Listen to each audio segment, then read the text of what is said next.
కాంగ్రెస్ నాయకులు diversion politics చేస్తున్నారని మాజీ మంత్రి సూర్యాపేట ఎమ్మెల్యే గుంటకంట్ల జగదీష్ రెడ్డి అన్నారు. నల్లగొండ మాజీ ఎమ్మెల్యే కంచర్ల భూపాల్ రెడ్డిపై దాడి చేయడం హేయమైన చర్య అని అన్నారు. మంగళవారం నల్లగొండ పట్టణంలోని మాజీ ఎమ్మెల్యే కంచర్ల భూపాల్ రెడ్డి క్యాంపు కార్యాలయం వద్ద ఏర్పాటు చేసిన మీడియా సమావేశంలో రాష్ట్ర మాజీ మంత్రి సూర్యాపేట ఎమ్మెల్యే గుంటకంట్ల జగదీష్ రెడ్డి మాట్లాడారు. ఆయన మీడియాతో మాట్లాడిన మాటలు ఆయన మాటల్లోనే. ప్రజల పట్ల సోయి లేక కాంగ్రెస్ పార్టీ అవినీతికి పాల్పడి ఉన్న ప్రజాధనమంతా దుర్వినియోగం చేస్తూ మంత్రులు వాళ్ళ జేబులు నింపుకోవడానికే ప్రభుత్వ సొమ్మంతా వాడుతున్నారు తప్ప ప్రజలకు ఇచ్చిన హామీలు నెరవేర్చడానికి ఎక్కడ కూడా ప్రయత్నం చేయడం లేదు. వాస్తవానికి ఈ సంవత్సరంలో వచ్చిన ఆదాయం కావచ్చు, ఈ సంవత్సరంలో తెచ్చిన అప్పు రెండు కలిపితే దాదాపు 3 లక్షల కోట్ల వరకు వస్తే 3 రూపాయల పని కూడా ప్రజలకి ఏం చేసింది లేదు. రైతులకు ఇస్తారన్న రుణమాఫీ ఒక దగ, 49.5 వేల కోట్లు ఇవ్వాల్సింది రైతాంగానికి రుణమాఫీ వాళ్ళ లెక్క ప్రకారమే కేవలం 12.5 వేల కోట్లు ఇచ్చి చేతులు దులుపుకొని అయిపోయింది అందరికి ఇచ్చినామని చెప్పి ఇంకా దేశంలో ఇతర రాష్ట్రాల్లో ఊరేగింపులు చేసుకొని బాకాలు వదులుకుంటున్నారు. రైతు భరోసా విషయంలో కూడా వాస్తవానికి ఇప్పుడు సంవత్సరం గడిచిపోయింది, 2 పంటలకు ఇప్పటికే వేయాల్సి ఉండే పోయింది. ఇప్పటికి దాదాపు 17.5 వేల కోట్లు రైతులకు బాకీ పడ్డారు, ఇంకా తాత్సారం చేస్తున్నారు. మరొక వైపు ఇవాళ గ్రామాలకు పోతే మహిళలు మా 2500 సంగతి ఏంది, మా తులం బంగారం సంగతి ఏంది అని నిలదీసే పరిస్థితి వచ్చింది.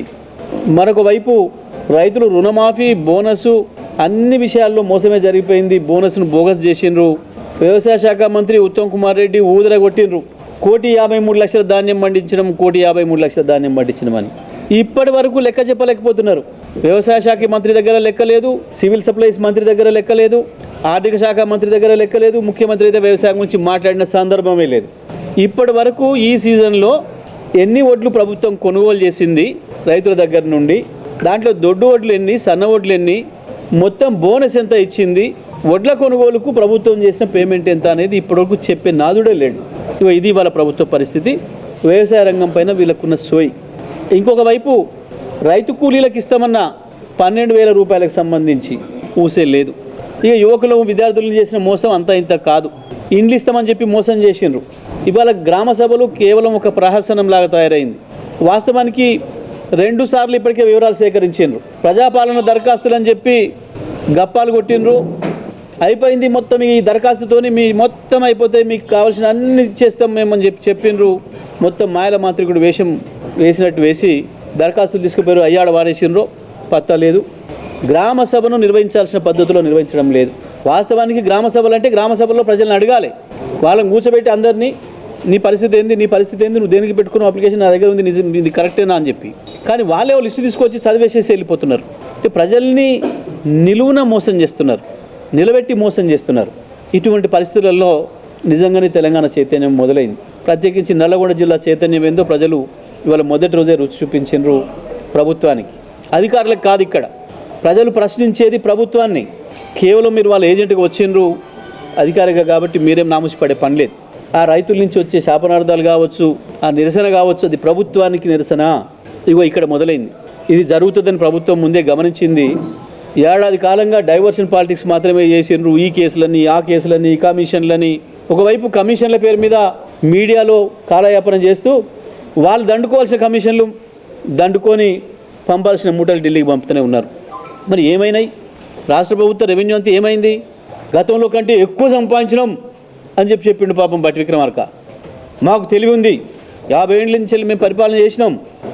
మీరు చెప్పుకోవడం కాదు కేసీఆర్ గారు, మేము మీకంటే ఎక్కువ సంపాదించినాం ఉపన్యాసం ఇచ్చిండు. మరి ఎక్కువ సంపాదించిన పైసలు ఏమైనాయి ఆర్థిక మంత్రి గారు? దానికి తోడు 1,50,000 1,40,000 కోట్లు అప్పు తెచ్చినాం. ఇప్పటికే ఏం చేసినావు? ఇవన్నీ ఎవరి జేబులు నింపుకున్నారు? ప్రజల జేబులకు రూపాయి రాలే. మొత్తం పథకాలు ఆపేసిండ్రు. కేసీఆర్ కిట్టు లేదు, ఇస్తానన్న తులం బంగారం అదనంగా లేదు. 17,000 కోట్ల రైతు బంధు ఎగ్గొట్టిండ్రు. 24 గంటల కరెంట్ ఎత్తేసిండ్రు. కరెంటు కొనే పని కూడా లేదు రోజు. ఆ రోజు మేము లాంగ్ టర్మ్లో ఇచ్చేది కాక ప్రతిరోజు కూడా 60 కోట్ల రూపాయలు కరెంటు కొని రైతాంగానికి ఫ్రీగా ఇచ్చినాం. ఉచిత కరెంట్ 24 గంటలు ఇచ్చినాం. మీరు వచ్చిన కాంచి ఎత్తేసిరు. ఒక్కరోజు కూడా 24 గంటల కరెంట్ ఇవ్వలేపటికి కూడా రైతాంగానికి. ఏమవుతున్నాయి ఈ పైసలు? ఇగో ఇది రైతులు అడుగుతారు, ప్రజలు అడుగుతారు అనే భయం మొదలైంది ప్రభుత్వానికి. ఇక డైవర్షన్ పాలిటిక్స్ సాధ్యం కాదని చెప్పి ప్రత్యక్షంగా దాడుల పాలిటిక్స్ మొదలుపెట్టిండ్రు. ఎందుకు చేస్తున్నారు ఈ దాడులు? ప్రజల నుంచి మా పైన నిరసన వస్తుంది, అది నెమ్మదిగా ప్రతిఘటన దారి తీస్తుంది. ఇప్పుడే భయపెట్టియాలి ప్రజల్ని భయపెట్టియాలంటే ప్రజలకు నాయకత్వం వహిస్తున్న ప్రతిపక్ష పార్టీని భయపెట్టియాలి. ఇది ప్రభుత్వం కుట్ర. ఇవాళ నల్లగొండలో ఏం అవసరం ఉందని దాడి చేసిండ్రు? భూపాలరెడ్డి పైన, సైదిరెడ్డి పైన, మా ఇతర నాయకుల పైన ఎందుకు అనుమతి ఇవ్వడానికి భయపడిపోయినరు? కేటీఆర్ ఇక్కడికి వస్తున్నాడు అంటే ఎందుకు భయం అవుతుంది ప్రభుత్వానికి? ఎందుకు వణుకు పుడుతుంది? అనుమతి ఎందుకు ఇవ్వలేకపోయినరు? వాస్తవానికి మేము నమ్మినాం. జిల్లా పోలీస్ యంత్రాంగం 12వ తారీఖున పెట్టుకోవాల్సిన మా ధర్నాను వాళ్ళు రిక్వెస్ట్ చేస్తే పండుగ తర్వాత పెట్టుకోండి అని వాళ్ళు రిక్వెస్ట్ చేసిండ్రు.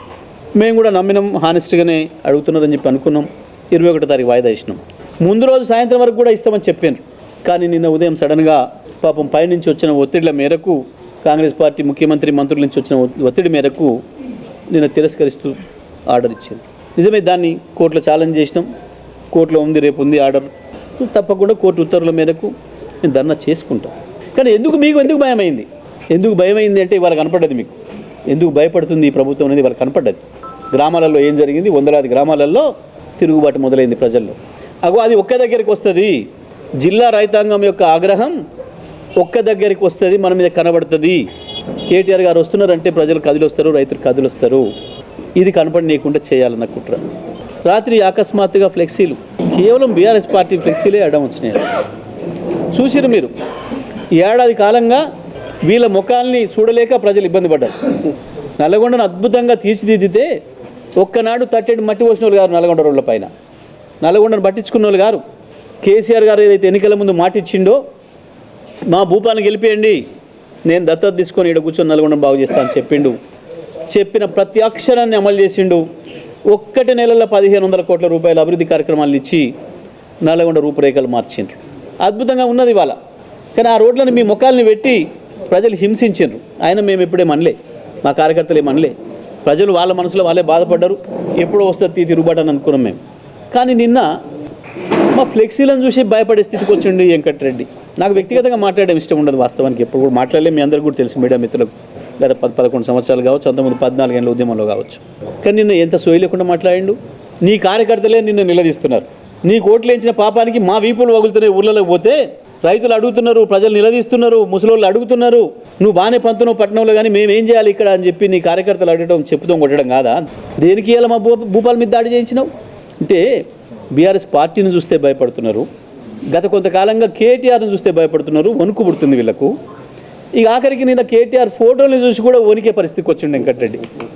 ప్రతిపక్ష పార్టీల ఫ్లెక్సీలను చూసి ఓర్వలేక చించేమని చెప్పి అధికారులు చెప్తాడా? కార్యకర్తలను రెచ్చగొడతాడా?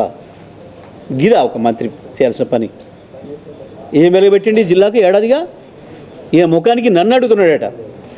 నేను ఛాలెంజ్ చేస్తున్నా వెంకటరెడ్డి, నువ్వు నేను అక్కర్లేదు. ఏ నియోజకవర్గానికి ఆ నియోజకవర్గం మా ఎమ్మెల్యేలు, మా ఎక్స్ఎమ్మెల్యేలు ఎమ్మటి వస్తారు. నువ్వు నేను వేసిన ఫౌండేషన్ స్టోన్లు, నేను వేసిన ఇనాగరేషన్ స్టోన్లు మొత్తం లెక్క పెట్టడానికి నీ జీవితకాలం సరిపోదు. అవి మొత్తం లెక్క పెట్టుకొని రావడానికి నీ జీవితకాలం సరిపోదు. నల్లగొండ జిల్లాలో ప్రతి గ్రామం తిరిగిన ఏకైక మంత్రిని నేను. నాకు నీలాగా లేని అబద్ధాలు చెప్పి కోతలు కోసే అలవాటు లేదు. నేను మౌనంగా పనిచేసుకుంటూ పోయినా.